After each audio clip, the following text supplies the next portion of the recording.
If you love almond croissants, you have to try this sourdough loaf.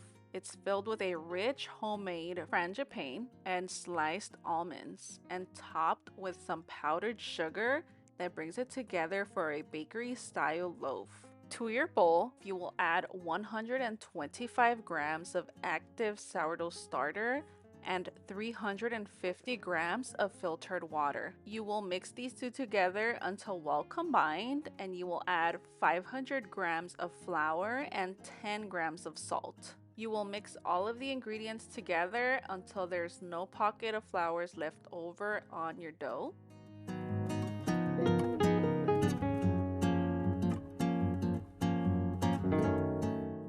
I like to grab a rubber bench scraper and scrape the sides of my bowl.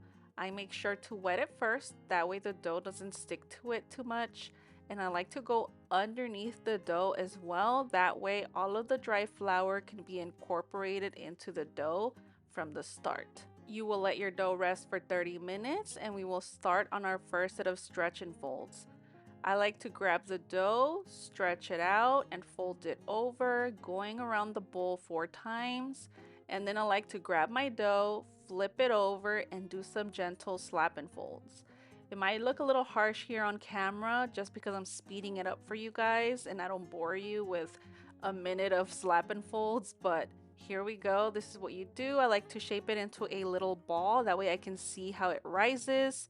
I clean the bowl a little bit more just to make sure everything is nice and clean, and we let the dough rest for 30 minutes and we do our second set. We will do the exact same thing, stretching the dough and folding it over, and then grabbing the dough, flipping it over, and doing some gentle slap and folds. This is the best way that I strengthen my dough. Ever since I started on my sourdough journey, this is what works for me. If you have other techniques, you can go ahead and do that, but this is what I like to do.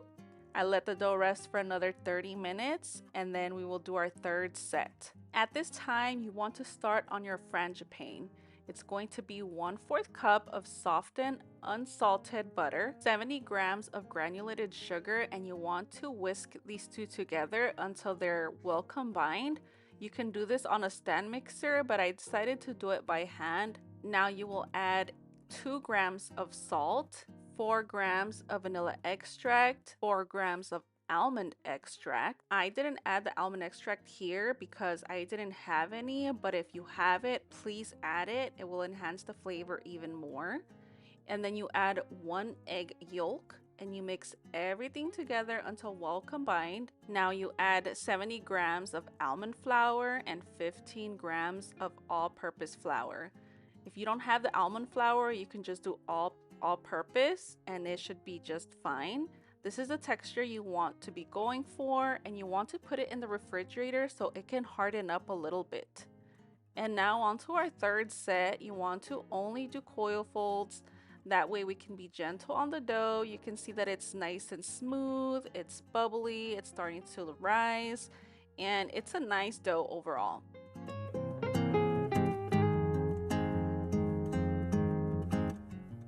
On our fourth set, we will add the frangipane, and you want to put little pieces here and there on the dough. You don't want to put a huge chunk.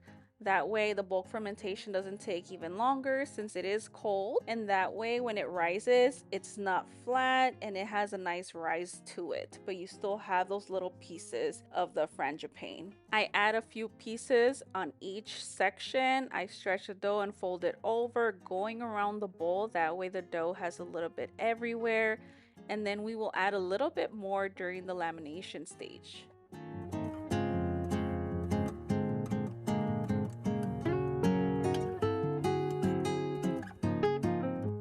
Once your dough is done bulk fermenting, I would like to get my banneton ready for any inclusions that might leak and dirty my banneton. So I add some plastic wrap under the liner just to protect the banneton itself. And then I'm going to laminate the dough, stretch it out very gently. I don't want to disrupt all of the progress the dough has made. And I am going to add more of that frangipane. You do not have to make more. This was enough to put some during the stretch and folds, and now during the lamination, and then a little bit to top it off after the first half of baking. So again, we add a few pieces here and there, and then I add some sliced almonds. That way we can have sliced almonds throughout the loaf as well, and it could just be full of flavor. So we add a little bit here on the center, we fold the dough, we add a little bit more of both inclusions, and then we keep rolling up the dough. You will now put it into the banneton and put it in the refrigerator for it to cold proof, and then you can bake it whenever you're ready.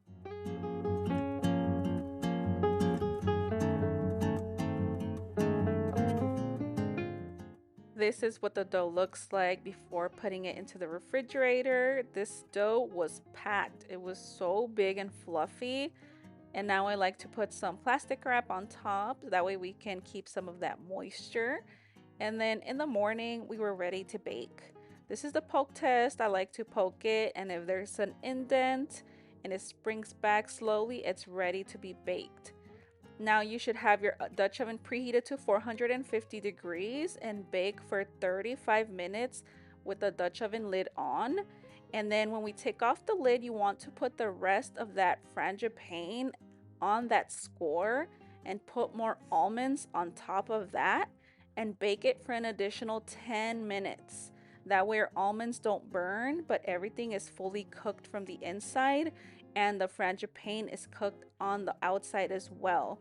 And this is the end result. You will have to let this loaf cool down before adding the powdered sugar. That way it can look like that snow effect and look pretty. And look at that beauty. It's perfect. It's delicious. I want to thank you so much for watching today's video. Please leave me a comment, a like down below. That way I know that you enjoyed today's video. This loaf was inspired by a TikTok creator, and I will link her profile in the description down below.